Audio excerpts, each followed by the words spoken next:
UP 27 किसान channel में आपका स्वागत बा, हार्दिक अभिनंदन है।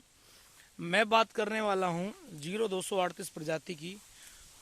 और चूँकि कहीं ना कहीं मेरी वीडियो पहले भी अपलोड हुई थी 0238 की, जो कि विभिन्न सारे कीट व रोग 0238 में लगे हुए हैं। तो किसान भाई, कहीं ना कहीं हमारे खेतों में दिक्कतें आ रही हैं। तो अभी इतना बीज पर्याप्त नहीं है कि हम अपने खेतों में पूरी तरह 0238 के विकल्प में और वैरायटियाँ लगा पाएँ। तो मेरे किसान मित्रों, अभी करना है क्या, काश्तकार को सूझबूझ के ही सूझबूझ के ही और समझदारी से ही काम करना है।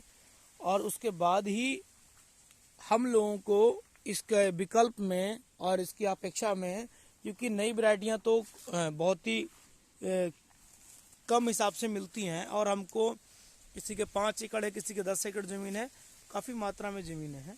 तो हमें 0238 की ही वैरायटी को कैसे हमको पूरी तरह कम रोग रहित कैसे बनाना है, तो मैं बात करने वाला हूँ 0238 की।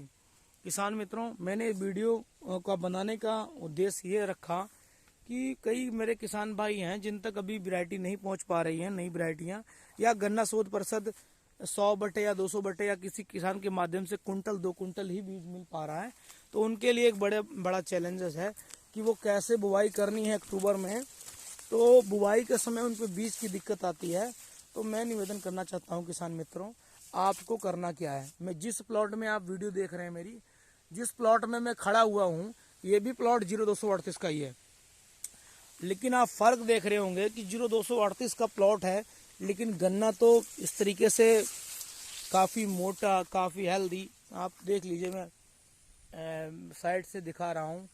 ये गन्ना इस तरीके से क्यों है, हेल्दी भी है, मोटा भी है, और प्लॉट बड़ा सुंदर लग रहा है। ये लग रहा है कुछ 0238 नहीं, कोई दूसरी वैरायटी को। इसका रीज़न क्या है? देखिए किसान मित्रों, में अपने वीडियो में और यूपी 27 किसान चैनल में मैं प्रयास ये करता हूँ कि काश्तकारों को एक अच्छी और एक बहुत ही अच्छी जानकारी मिले, ताकि हमारे किसान मित्र जो यूपी 27 गन्ना किसान को देख रहे हों और वो हमारे वीडियो से प्रभावित हों और उनको समझें। क्योंकि मेरा प्रयास ये रहता है कि मैं जो कंप्लीट जानकारी हो और जो धरातल पे जानकारी हो, वो वीडियो से माध्यम से आप लोगों तक पहुंचाने का काम कर रहा हूं। तो मैं अपने टॉपिक पे आता हूं कि किसान मित्रों, जैसे कि 0238 गन्ना आपके प्लॉट में खड़ा हुआ है, आप ऐसे प्लॉट का चुनाव करें बीज के माध्यम से जो कि रोग ग्रसित ना हो। दूसरी बात, आपने प्लाट का चुनाव कर लिया कि जो रोग ग्रसित प्लाट ना हो।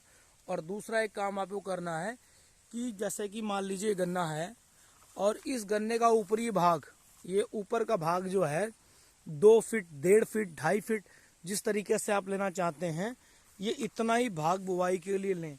प्रयास ये करें, अब मान लीजिए गन्ने का ऊपर का भाग बुवाई के लिए लिया आपने, और नीचे का जो भाग है, नीचे नर्सरी टाइप की आपकी खेत में बनकर तैयार हो जाएगी, और जो नीचे का जो भाग है वो आपको फैक्ट्री को दे देना है।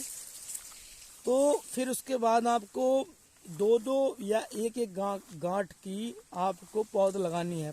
दूसरी बात है कि आप ट्रेंच मेथड से लगाएं, दूरी बढ़ा दें खेत में। जैसे कि ये ट्रेंच मेथड से लगा हुआ है, ये भी ट्रेंच मेथड से लगा हुआ है।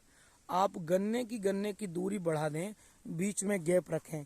इससे ये परिणाम होगा कि गन्ना आपका मोटा होगा। अभी आप देख रहे होंगे, ये गन्ने को देखिए एक बार, इसकी मोटाई को देखिए, ठीक है। इस तरीके से ये गन्ना मोटा होगा, ठीक है। ये गन्ना मोटा होता और रोग भी कम होंगे इसमें, ठीक है। गन्ना भी मोटा होगा। तो ये तो हो गया कि बीज का चुनाव अच्छा करें, गन्ने की ऊपर का भाग ही काट के और उसको बोएं। दूसरी बात यह है कि बीज में कई काश्तकार सी ट्रीटमेंट नहीं करते हैं, और अगर रोग ग्रसित गन्ना होता है तो कई गन्नों को रोग ग्रसित कर देता है। तो ऊपर का भाग जो गन्ने में बोएंगे उसको काट के आपको, ठीक है, और उसको क्या करना है, सी ट्रीटमेंट करना है। और फंगीसाइड आपको ज़रूर स्प्रे के द्वारा अपने खेत में डालना है। और जुताई के समय ट्राइकोडर्मा को गोबर में मिला के, और अगर संभवतः हो सके तो गुड़ में घोल बना के इसके अपने खेत में छिड़काव कराएं और फिर खेत की जुताई कराएं। तो मेरे किसान मित्रों, खेत में दूरी बढ़ानी है, बीज का चुनाव ऐसा करना है 0238 का कि उस प्लाट में कोई रोग ना हो, और उसके बाद जो है सिंगल बेड या डबल बेड की बुवाई करनी है। और बुवाई के समय विशेष ये ध्यान रखना है कि हमको कि ट्राइकोडर्मा है और बाकी फंगीसाइड है, बाकी प्रयास ये करें सी ट्रीटमेंट समय किया है कि ड्रम में, ठीक है, एक ड्रम में आप गन्ने को 15 से 20 मिनट तक उसमें डूबा रहने दें। जो भी आप सी ट्रीटमेंट में जैसे कि सूडोमोनास है, आपकी प्रिज्म है, आपकी स्लेयर प्रो है, ठीक है, एक केमिकल, एक इंडस्ट्रीसाइड, कोई भी ले सकते हैं प्रोडक्ट, वो आप अपने हिसाब से लीजिए, या फिर खेत में अपने जहाँ भी आप प्रोडक्ट लेते हैं उनकी सलाह से ले सकते हैं। मेरा किसी प्रोडक्ट को प्रमोशन करने का कोई महत्व नहीं है, लेकिन मेरा ये है कि काश्तकारों तक एक परमानेंट एक मजबूती वाली जानकारी पहुंच सके।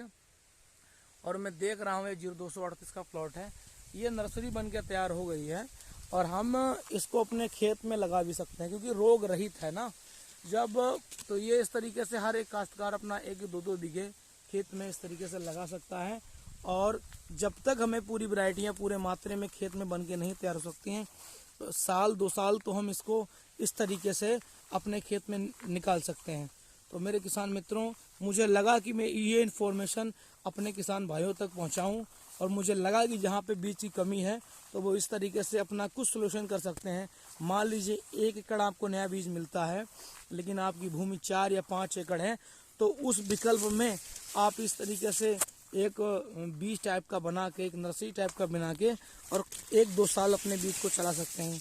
ठीक है किसान मित्रों, जो मेरे मन में आया मैंने वीडियो को अपलोड किया, और आप इस पर विचार करिएगा एक बार ज़रूर। ठीक है भाई साहब, नमस्कार।